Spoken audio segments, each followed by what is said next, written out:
Today's episode of Conversations with Purrr is proudly brought to you by Tiger Purrr Chai, chef-crafted, made from pure, natural ingredients, designed to activate your power within. Those who know me well will know that I don't fangirl over anyone. I just don't. However, I have been secretly fangirling over our next guest since meeting her for the first time when she dined at my restaurant, Red Lantern, over 6 years ago. And I will be the first to admit, I want to be Natalie Ledwell when I grow up. Natalie is a risk taker, a disruptor, a nonconformist, a rule breaker, an adventurer, and literally a badass manifester. She travels to all corners of the globe to teach people to do just that, to make the invisible visible. Natalie is the founder of world-acclaimed platform Mind Movies, inspiring millions, close to 6 million to be more exact, of adults and kids all over the world to manifest their lives fulfilled with joy, happiness, purpose, and passion. The lives we were destined to live. Natalie is also a best-selling author, entrepreneur, speaker, seeker, television host, and podcaster, and continues to push humanity forward with another new program, Personal Growth Studies. It's a powerful children's curriculum designed to help underprivileged kids establish a strong foundation of personal development, bringing in the principles of personal growth and emotional intelligence to children, particularly in the area where issues like bullying, self-harm, and anxiety are at an all-time high. And this program is currently being taught in Liberia, Africa, and soon to be the US, Australia, and New Zealand. I encourage you to tune in to Natalie's latest podcast show called Not Over, Just Different, a podcast for women like me facing life's next chapter with this deepness, rawness, and candid conversations about everything from health, from aging gracefully, spirituality, personal development, from love, divorce, relationships to financial literacy, as well as their careers. Natalie says, there is nothing more delicious than living a life on purpose and making a difference regardless of how many people you influence. Settle in as we share this delicious conversation with Purrr with one of my most inspiring idols, Miss Natalie Ledwell. Hello, Natalie. Hello. Welcome. So good to see you. You smell amazing. Oh, thank you. I remember when we were in Colorado and we just contract everyone's names. It's like bloody Aussies contract. Yeah. My name is. It's not shortened. Welcome. I want to pour you some Tiger Purrr chai. Oh, thank you. Oh, it smells delicious. We made this chai, anti-ordinary chai for anti-ordinary people. You go, Natalie. Thank you. It is delicious and nutritious. Oh, yum. So good. So good. Where do you live now? I'm in LA. Yes. Actually in Marina Del Rey. Yes. So I have this amazing, beautiful place where I get to see the Hollywood sign and I get to see the marina. So it's a very inspiring place, and I got to purchase this place and renovate it, so I created my sanctuary. So it's a place that I can really be creative. Amazing. Yeah. And so how long have you been in the US for? Started going there in 2008. Okay. So originally did the endless summer, 6 months in California, 6 months in Sydney, but then business took off so quickly that it's like we had to spend more time in the US. So yes, I remember when we first met. I think this was 6 or 7 years ago, and it was one of those rare occasions when I was trading the floorboards at Red Lantern. Yeah. And you were sitting over there, and your friend said, "Oh, are you Pauline?" I said, "Yes." And said, "Oh, it's my birthday, and do you know my friend Natalie?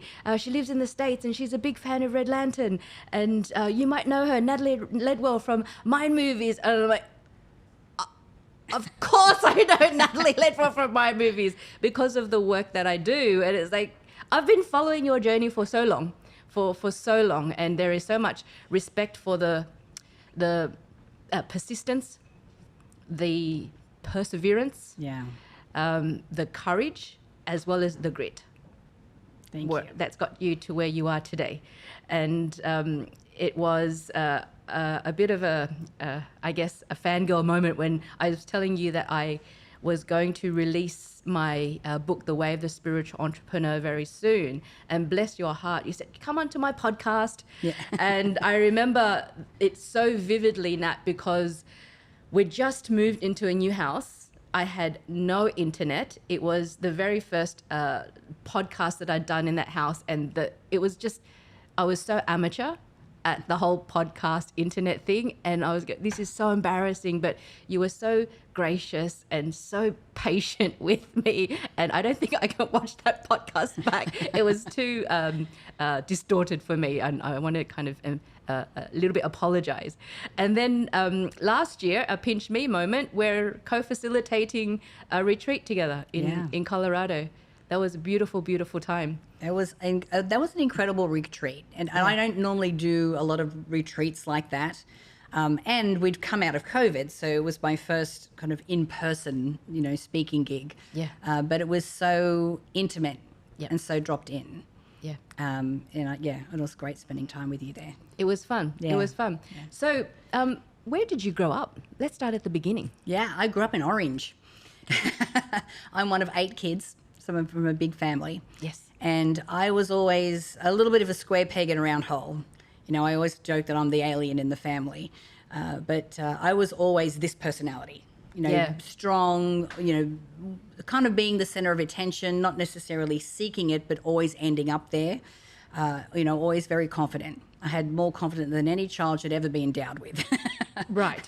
Where'd you get that from? I have no idea. Okay. Honestly. And my story is that my biological mother left when I was 3. Right.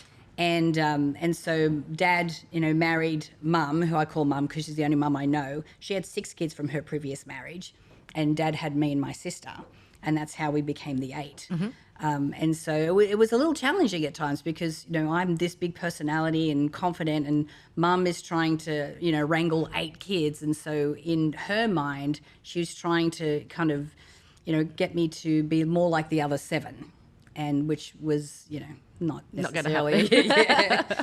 Well, she's like, you can't be the center of the limelight all the time. And I'm like, well, clearly I'll listen to her intently because look at where I am. But yeah, it was interesting because it was just my personality.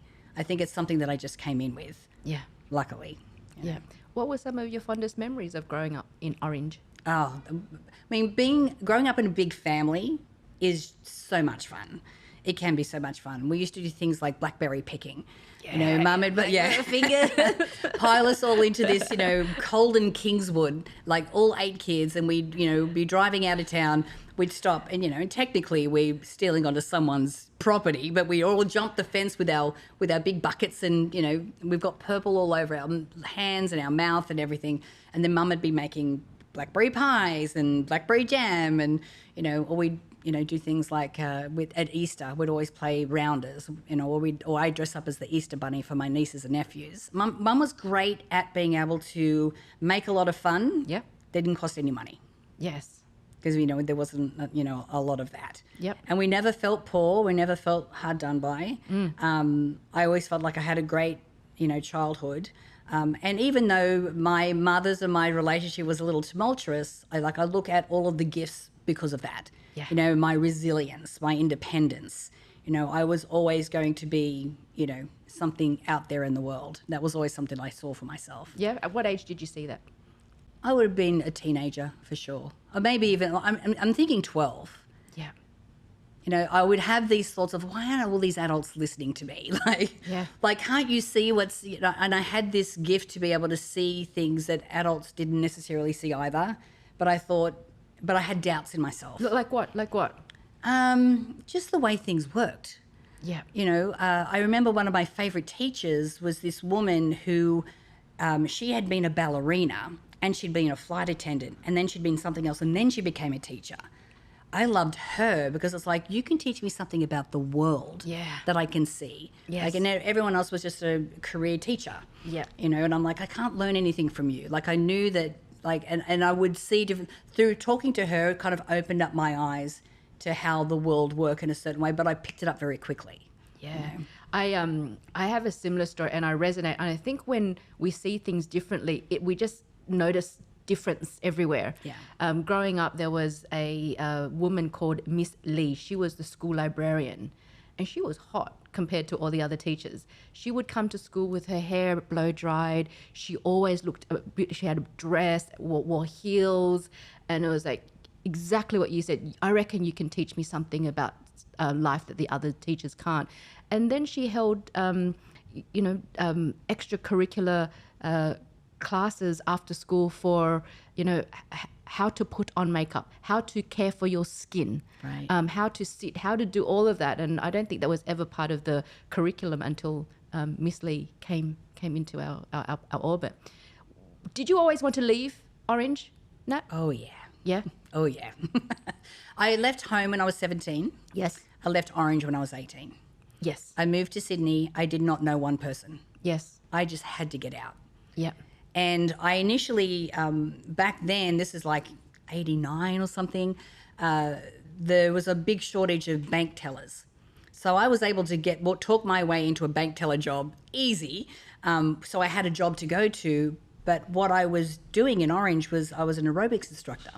Right. And I was working in a gym. Yeah. And I didn't think I was going to be good enough to teach in Sydney because I'm just this little girl from the country. And within a couple of months, I had that much freelance work coming to me through the fitness, industry that I quit the banking job because I was definitely not cut out for that. I actually started visualizing you doing banking. Okay. I was like, oh no, this is not for me. And then I started managing fitness clubs when I was 21. Yeah. And again, I didn't know what I was doing, but I'm thinking I could do a better job than you. Like, I'm sure I could figure this out, which has really been my MO for most of my life. Yes. Like, there's no challenge that I shy away from because I'm like, I'll just figure it out. Yeah. Yeah. And as you said, or talk my way into it. When I was younger, I had more front than came up. Like, seriously. I would talk my way into things that, and even now, like, I look at, like, the challenges, Mind Movies. When we started Mind Movies, I was 40 years old. Yeah. Now I'm looking at the education industry where I just was on a phone call this morning. Looks like we have 2 schools in Houston that are ready to start with personal growth studies. Yeah. I don't know anything about education, and I don't know anything about children. I don't even have children. Yeah. But I could see that there's a need there, and I know that there's something that I can do to make a difference. I can move the needle on this. Yeah. Which is why I'm like, I'll just learn it as I go. You also have this energy about you, Nat, that is like, you will listen to me. I have an idea, and you will listen to me. It's that commanding energy that you have, and I think it's wonderful and delicious and powerful. So before I dive deeper into Mind Movies, I want to ask about your history as an entrepreneur and a nightclub owner. Oh God, yes. So from bank teller to aerobics instructor to managing all the classes and the gym to where from there before you got to running nightclubs? I know. I went from fitness industry to nightclub industry, which was quite the jump. I was very fortunate and strategic. Like, when I started managing a fitness club, I instantly pretty much got poached by another club. Right. And I always wanted to work for people who I knew could teach me something. Yeah. Like, I need to know more. And back then, Jamie Hayes was, he had Body Express was his franchise. And it was the only franchise in Australia at the time. And I'm like, I need to work for that guy. Yep. Why? Because he... Proven success? Yeah, proven success. Yep. And I also work for people who were willing to invest a lot in their employees. Yeah. So I got paid by my, club owners to go to Tony Robbins and Zig Ziglar and Jim Rohn and all those guys back in the day. So I got to break and cut my teeth on other people's businesses. So when you go into a nightclub, I'm thinking, well, this is quite the jump. And but it's still a service industry. Yeah. And so everything that I had learned in fitness, I applied to the nightclub. When the nightclub was on Oxford Street, in the middle of all of the craziness that was going on, things that I implemented were things like looking after our team, making sure that when people came to the club, they had the experience that they expected. Yeah.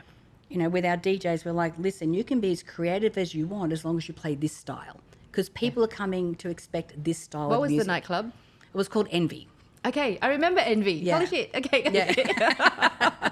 So 5 years that aged just 10 years. But did you get deep into the party scene and all of that as well? Well, we were kind of in the party scene beforehand, which is how we fell into that that opportunity. Yeah, the good old days. Yeah, we used to also do the big party cruises on the harbour, with the boats. Yep. And we had the biggest boat on New Year's Day. It was like held 800 people. We did that like 3 or 4 years in a row. Wow. Filled that. So we just knew a lot of people. And my ex-husband, now Glenn, who's still my business partner, he and I just knew a lot of people. And we were just those kind of people that, people would gravitate towards. Yeah. So it worked for us in that. And then after the nightclub, we had a whole series of different businesses, coffee franchises, health food businesses, property development. We started the first bathroom advertising company in Australia. Right. Because we got the idea from... Totally random. Yeah. When I was working in fitness, we'd put a little sign behind the door in the bathrooms and the toilets so that you could see what was happening at the club. Well, we got the idea that, that's advertising space. Yeah. So we went around to all of the pubs and the clubs and signed them into a contract. So now we have the ownership on leasing that space. And then eventually we got bought out by one of the bigger advertising companies. But it's just an idea and let's just make it happen. Yeah, what a clever idea. Yeah. They ain't going anywhere. Exactly. Captive audience. Yes. So night clubbing and then Mind Movies. Natalie, will you tell the listeners who don't know what Mind Movies is? Yeah, so a mind movie is really just a tool. So for a lot of people, when you're looking to manifest what you want, you have to be able to see it in your mind. You have to see yourself already there. Yeah. And you have to feel the emotions of already living that moment or living that life. And when you can do that and you can take action towards it, that's what helps you to manifest. Now, a lot of people would create what they call vision boards. And if you saw The Secret, John Assaraf, who's a friend of ours now, he had that whole section on vision boards where he'd put a photo of a house that he wanted to live in and then put it away. Years later, he moved into that house and got the vision board out and went, oh my God, this is the actual house. So, having that visual prompt can make it easy for you to put yourself in that house or driving that car or on that vacation. Yeah. So a mind movie just takes it to another level. And we've created software to make it super easy for people to make these movies for themselves. And it's a description of the future that you want to live in. When you say we created the software, did you literally create the software? Because weren't you busy running nightclubs? Well, this is after. So we got out of the nightclub in 2001, 2002. We didn't start Mind Movies until 2007. So there was a bit of a gap. And we did. We commissioned someone to create the software. We have a new version of it now that's just being released. Awesome. But back then, it wasn't even software. It was just videos of our business partner who came to us with the idea, showing people how to make these movies for themselves using somebody else's software, creating PowerPoint slides, creating, getting photos off the internet and putting it all together, kind of Frankensteining together. We made millions of dollars out of that. And then we had the ability to be able to build our own. So it's a combination of like affirmations, photos, and music. Yep. And music's the secret sauce because for two reasons. Number one, it can emotionally help you to become a vibrational match. Yep. Like if I'm creating a love mind movie, I'm using a love song. Yep. If I'm, creating something about business, I'm using an inspiring song. And that song also becomes an anchor. Yeah. So every time you hear that song, like my original Mind Movie in 2006 was done to Clocks by Coldplay. And I'm getting goosebumps thinking about the song. Because every time I hear it, I cry. Yeah. Because it was the beginning of this incredible life that I get to live. Yeah. You're like one of the OGs of this movement where the collective consciousness is going. It must give you so much satisfaction to sit back and watch that it is, if the listeners have been paying attention, it's where the collective consciousness is going, this deep sense of what we're capable of. Yeah. We have no idea what we're capable of. And so you have, if people wanted to learn from you and learn from Mind Movies, where do they go now? Well, if they were just to type my name into Google, I would hound them forever around the internet. So I do have a lot of free content online. Yes. But mindmovies.com is the main website. Yes. And from there, they can access the podcast. they can access any of the programs that we have. And we've got some, online coaching programs that we've kind of advanced from just mind movies. And we've got big things coming this year as well. What are your coaching programs called? So Ultimate Success Masterclass is the online coaching program. But this year I'm, again, stretching myself and going to be doing some in-person retreats as well. So, amazing. yeah. Where? In LA, Okay. close to home. Fantastic. And what's the premise for those retreats? So these retreats are more of a deep dive, because with the Ultimate Success Masterclass, or USM, it's really, this is the mechanics of how you apply law of attraction. This is how you can use this tool called EFT to help you release limiting beliefs. This is, who you are, but this is on an online format. Yeah. But the in-person retreat is diving much deeper. Yeah. Like, we get really crystal clear about what the dream is, where is it that you're going? And then we spend a whole day on doing inner child work and releasing those limiting beliefs, and giving you a number of different tools that you can use, when you find that they're coming up and you're self-doubting yourself, or you've got that voice giving you a million reasons why you can't achieve what it is that you want. Yeah. And then the last day is a very clear roadmap to making it happen. Is that what gives you joy? It is. It is. I love the in-person. I love the coaching. I always, even if I'm tired, I will get on a coaching call, and at the end I am buzzing. Yeah. This is what it feels like to me. Like, a lot of people look at life, in this manner, like it's like we've got blinkers on. Yeah. And then all I do is go like this. And people go, oh my God. Yeah. I had no idea that all this was over here and this was possible. Yeah. And it's only a small shift. Yes. And I think a lot of people think it's a big deal, or there's a lot of work that you have to put into it. But if you do small things consistently, you make an incredible difference in your life. Yeah. Tony Robbins says it's just that 2 millimeter, right? Yeah. That 2 millimeter shift this way to change your whole worldview. I also liken it to taking a pair of glasses off and putting on a new lens, and we can put on as many lenses as we want, really.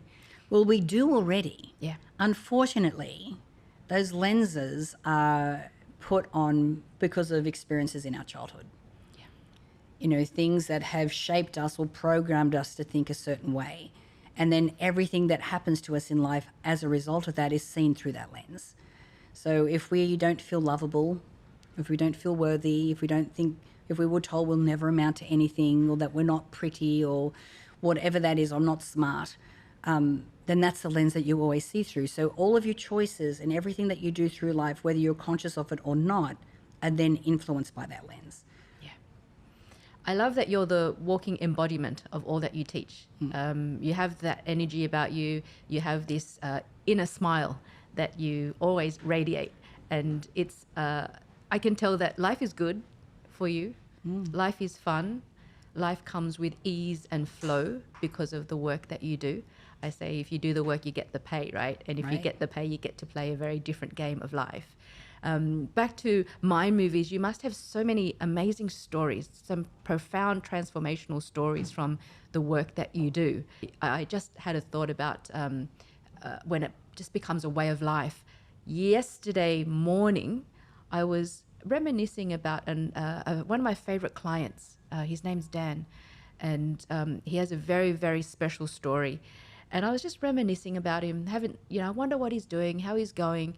And then this morning, I got an email as well as an Instagram message from his wife, Anna, saying, you made such a profound impact on Dan's life. It's his 50th birthday coming on. I'd love to buy him more sessions as a surprise, some more sessions with you. And that just becomes a way of life. Yeah. Right? It just becomes how it is. We attract, we say, oh yeah, of course. And then we know it's the universe's message to know that we're on the right track and it's meant to be. And so I remember a few years ago, Nada, we were at a conference in the Gold Coast, and I went to one of your sessions, and you just were speaking about this idea that you had to bring mind movies to the underprivileged kids and teach them about personal development and their inner strength, and ding. Yeah. Here we are, here you are. Yeah. Can you speak to that? And I love your philanthropic heart. Yeah. And your sense of contribution always. Can you tell us about that? Yeah, I think initially when I had the idea of putting together a kids program, I was through a series of very random events put together with the Dean of University in Columbia. And I saw your mind movie with that too. Yeah. You showed us your mind movie with that. So that's what put into my mind, okay, I really want to work with underprivileged children. Yeah. I mean, I want to work with all children, but underprivileged, obviously. Yes. And so that we kind of talked and things didn't work out with that particular project, but I'm like, this is something that's on my mind. It's something I want to make a difference with. So, of course, when you put intention and thought and feeling into something like that, it's amazing how randomly it can show up. Yeah. And I had a girlfriend of mine who's part of the Association of Transformational Leaders with me. She reached out. She goes, look, I've got this project. It's a TV show. It's like a reality TV show. I'm like, no. She goes, but we're doing philanthropic work and I'd love you to be part of it. And I go, look, I really don't think so. And she goes, I think I want you to be part of the one that's going to Liberia, Africa. Yeah. Now, I had a gentleman reach out to me a year previously, and we had this relationship where he would often get on Skype. And he had an incredible story, but he had set up a vocational school in Liberia, in just outside of Monrovia. And I'm like, Liberia? Well, I could go there. So we ended up going over for this trip. For number one, for the TV show. Number two, because of the people that we were connected with, I got to meet with the Minister of Education and three of his, deputy ministers, which, again, I don't even know how I got myself in that situation. I know, because of your mind movie. And then we also, as part of the show, all went out to Jeremiah's school, who was the gentleman that had reached out to me.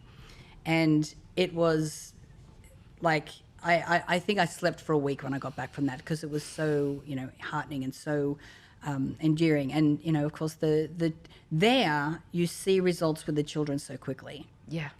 And just like basic things, like generosity, like teaching them about generosity and then how they show up. One of the teachers was, the last time I was on a Zoom call with them, was saying, I have students coming in and bringing me fruit, and they go, I'm showing my generosity, or they're questioning some of the, superstitions, because they're like, wait a minute, being generous makes me feel good, so it can't be bad luck. Like, surely this is, so they're even questioning those kind of things as well.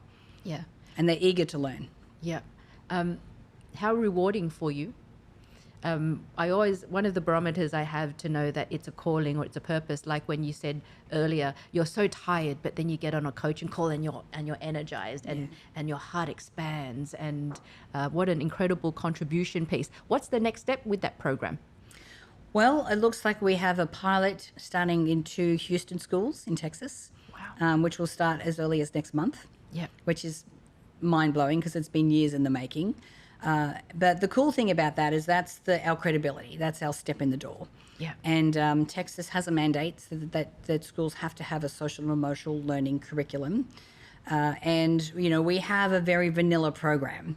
There's a lot of politics and things happening in the US that are a little crazy to me, but we have such a great program that can fit into any school, into any culture, into it's really like, these are life skills. Yep. This is not just emotional intelligence, but it's emotional knowledge.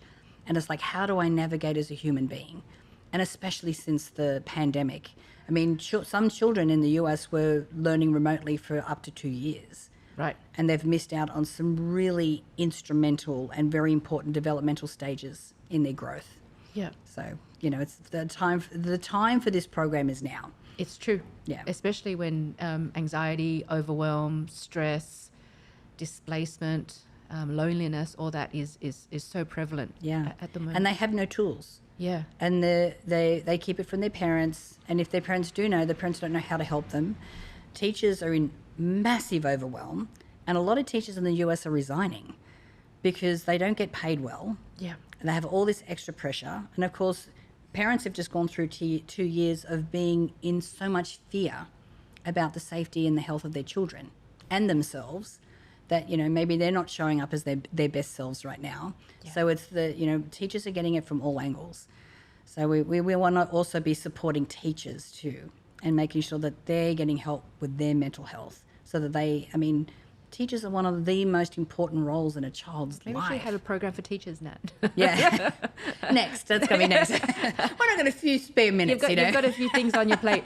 And so you are, have you found that because of recent events that your work has increased in business, in population? The platforms have increased as well? Yes. And it's needed. No, absolutely. And we're expanding more into a different generation too. You know, the millennials are now at a stage where they are buying homes and stepping into careers and having families. So they are where we were when I started getting into this, information. So now we're really focusing on, well, how can we reach millennials where they are in a way that's going to serve them too? Yeah. So a lot of the new My Movies platform and some of our new products are very millennial friendly. We have a couple of focus groups that we're working with. Yeah. So, and even, and this is the nature of the business and the nature of the beast, the way that we advertise and the way that we market is different. Yeah. Before it was a lot of strategy and a lot of, certain jargon and so forth. You can't do that anymore. Like, I don't know, when you say that, I know that you're selling me. I don't want to feel like I'm being sold to. Yeah. So now it's just really raw. Yeah. It's just really authentic. Yes. And like this, so it's not as strategized as it used to be. Yeah. Because that just doesn't work anymore. Yeah. I think very much now it's about uplifting and inspiring. Absolutely. To have them filled with inspiration. Yeah. And spirit. Wake Up TV. Yeah. Is that still going? It's not still going. Yeah. Yeah, but that was... I love the premise of that. Share with us what the premise of that is. It's amazing. Yeah, again, like I had an email. Like, I'm not seeking this out, but I got an email from someone saying, we want to talk to you about a TV show. I'm like, yeah, right. And I just deleted it. Like, there's no way that people would just reach out with something like that. They reached out again. No, seriously, we want to talk to you. And the whole idea was to have, like, The View, but consciously aware. Yeah, thank you. Yeah. Because I'm like, I'm not doing a reality TV show or anything like that. That's just crap, And so, yeah, we ended up getting this TV show put together. I was on cable TV. I had a couple of my girlfriends that were involved, that were other people on the panel. And we were interviewing people like Don Miguel Ruiz and awesome. Jack Canfield and those guys.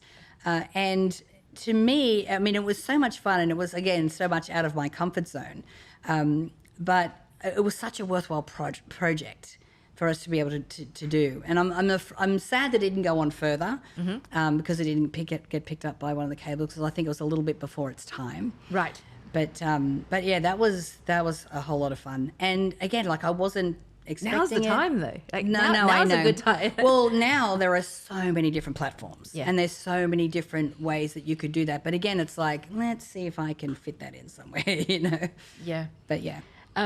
Never in Your Wildest Dreams. Your latest book? Have you got an? I just wrote one book. It came out in 2013. Yes. Yeah. It tells about your journey, about your struggles, trials, tribulations, celebrations. We've spoken a lot about your successes so far. What have been some of your deepest struggles? Well, the book is actually fiction. It has a lot of my personal experience in there, which is what I've drawn from. And yeah, I think for me, what keeps showing up is I, for some reason, have this doubt that I can do something. Like, I have a doubt that you're human? Yeah.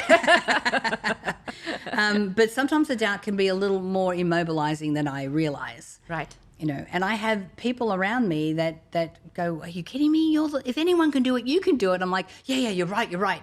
But the fact that it's frustrating that keeps showing up. So it's like I got to get a little bit deeper and underneath it and go where, and I do know where it's coming from, and it's getting less and less loud. Where is it coming from?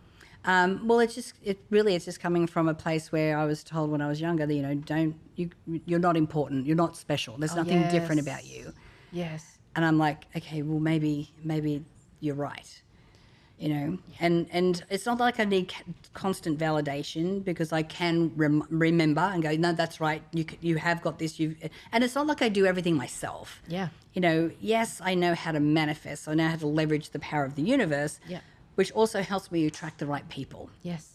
And the right team to be able to help me to do that. And that is probably one of my biggest gifts. I can attract an amazing, set of people to come together to make something magical happen. Yeah, you have that magnetic energy about you. Yeah. You will listen to me. Yeah. Oh, and Americans love the sound of my voice, which is, you go, really? This Australian accent? Surely not, Yeah. We are only human after all, and you are human. You said, I'll try everything once, and if I like it, I'll try it twice. I can only imagine some of your adventures. You would have done some crazy ass things. What are some of the most crazy ass things you've done? Oh wow! Well, tell us some of your adventures. Okay, anyway. some adventures. Okay, so Carnival in Rio was amazing. Awesome. I've hang glided off the cliffs in Rio, which is hilarious because, there's no safety rules. They just get up there and go, can you run? You go, yep. They go, okay. And they hook you up. Can You're you like, fly? I can now. That was insane. That was amazing. Running the bulls in Pamplona. They don't let women run. So I jumped in there twice and they pulled me out twice. I didn't actually get to do the running, but I was there for it, which was really fun.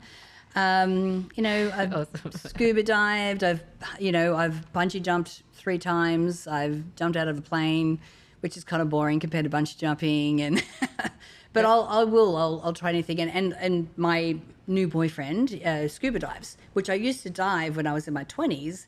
So now I'm like 50, and I'm 54 this next month.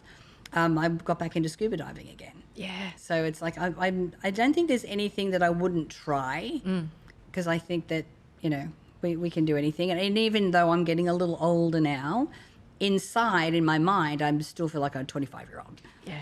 So I'm still willing to try. We've only just got started. Really? Yeah, right? I know, right? We're only halfway. Yeah. We've only just got started. I am a big fan of your new podcast because of, we're women of a certain age. Yes. And not done yet, just different. Is that what it's called?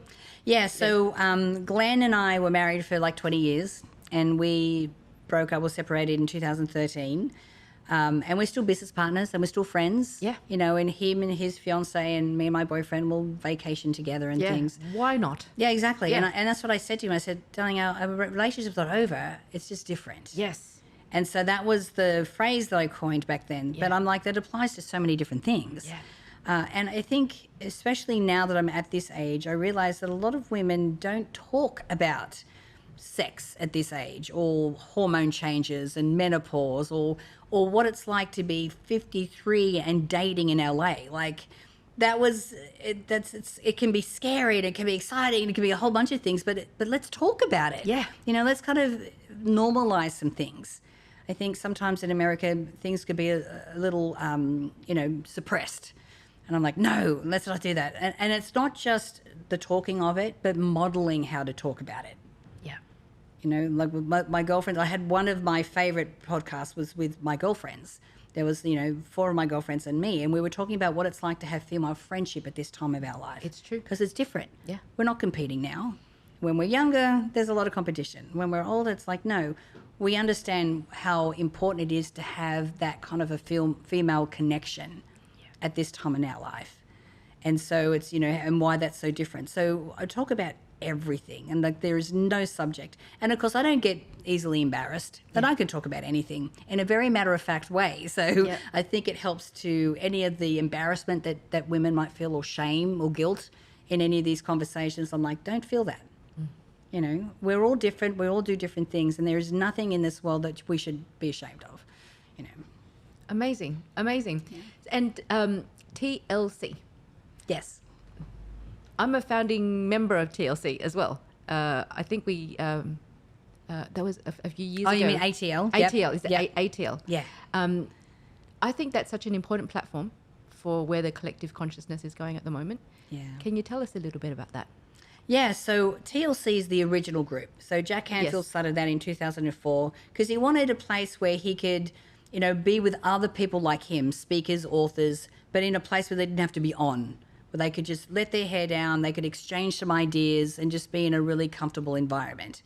And so The Secret was actually filmed at a TLC meeting. Yes. So most of the people in The Secret are TLC members. And so it started to grow, especially after that. And then got to a point like okay, we can't let any more members in. So they had the idea of coming up with regional groups. Yeah. And so Scott Cody, Terry Tillman, and Robert, I'm blanking on his last name right now, started ATL Southern California. It is definitely the biggest group. So I'm a founding member of that. Yes. And then a few years later was invited to join TLC as well. But it's a place where we as teachers and as transformational leaders can get together where we can be relaxed, we don't have to be on, and we can exchange ideas and we can open our minds to, different ways of being. At our last ATL meeting in Southern California, I brought a policeman in. Mm-hmm. And, there's a lot of, talk and a lot of media around, police brutality and racism. And I'm like, we need to hear the other side of the story. Like, let's get a policeman in here who can tell us what it's like to do the job right now. Yes. So, we're looking at expanding our minds so we can be better teachers ourselves, but also to have a connection and a community where we can support each other.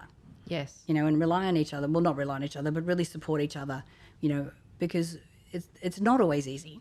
I know before you were saying my life is in flow, and yes, it is. And when it's not, it's still in flow. Yeah. Because that's the moment that I look at it and go, okay, well, things aren't in flow right now, so what do I need to look at? What do I need to see? Is there something I need to release or something I need to learn here so we can get back into that place? And even that is divine. Even that I know is meant to be happening. Yeah, the journey is the destination. Yeah. The journey is... And so do you have a lot to do with ATL in Australia still? I'm the mentor, for the group. Yep. Yeah. What's the next step for that? How's it evolving? Yeah, it's going great. So I think this year they're starting a new chapter, a new thing, and the meetings are going to be much more interactive and not sat in a room the whole time. Yeah. So it'll be more experiential. Yes.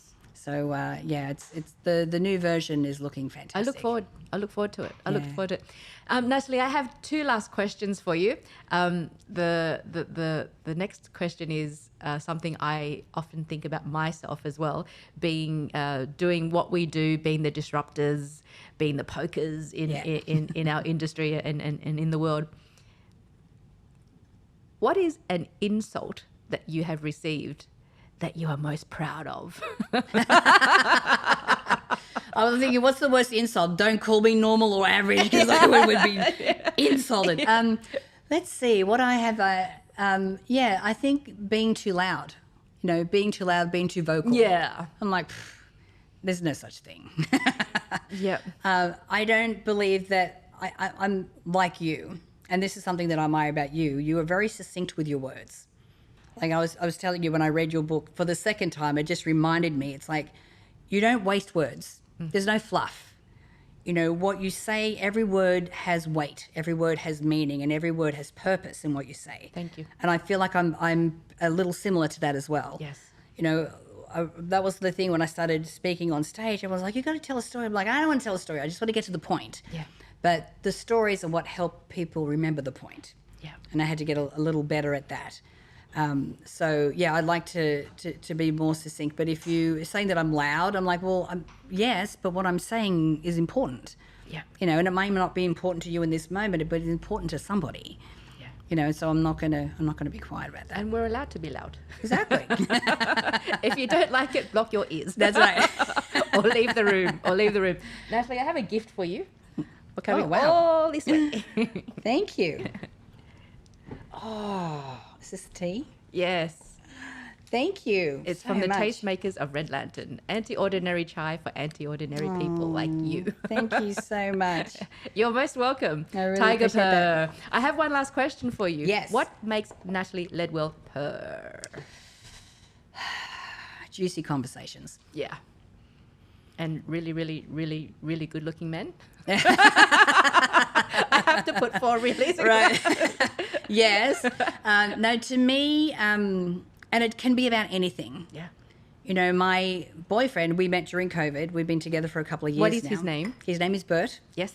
And, I am surrounded in California and some of the groups that I'm involved with a lot of Democrats. He's a Republican. Okay. And I have really enjoyed sitting in conversation with him so I could hear the other side of the story. Yes. You know, I'm Australian. I'm actually going for my citizenship, but I'm on a green card at the moment, so I don't have any attachment. I can't vote. So I get this beautiful juxtaposition, or this position where I can sit in and go, yes, I agree with a lot of these things over here, but tell me this. Like, tell me why you think this. Tell me why you voted this way, or, what it is that you love about the policies of this party. Now, of course, these days everything's very mixed up and very blurred, but it's been amazing and wonderful to be able to be in those conversations. Yeah. So, and it was really interesting. And a privilege. Yes. An absolute privilege, yeah. So we were at Opera Bar for New Year's Eve. Yes. And I met these two American women, and we started chatting, and she recognized my pendant, which is created by a guy in Colorado, and she lives in Colorado. She knew the guy and the pendants. And we got to talking, and I mentioned that my boyfriend's Republican. She goes, how can you be spiritual and go out with a Republican? Oh. And I went, darling, I'm not very spiritual if I can't go out with someone because of their political lean. Yeah. I'm like, that makes no sense to me whatsoever. But that's how divisive it is and polarizing it can be in the US. But I'm like, I get to, so it doesn't matter what the conversation's about, but if we're sitting in something that I get to expand, or the other person gets to expand, and I'm getting to learn, and I feel this resonance and this frequency for being in those conversations, that's what blows my skirt up. Yeah, that's cool. That's cool. The deliciousness of those conversations. Yeah. Like this one. Yeah. Natalie, thank you so much for your time. I look forward to our dinner on the weekend. Yeah. That's going to be another delicious dinner with delicious conversation and delicious company. Yeah. Thank you. I am a secret stalker of you. I love you, I admire you, and I respect you so much. Thank you, darling. Thank you for your inspiration. Thank you. I'm going to give you a hug. Oh, yes. You're the best.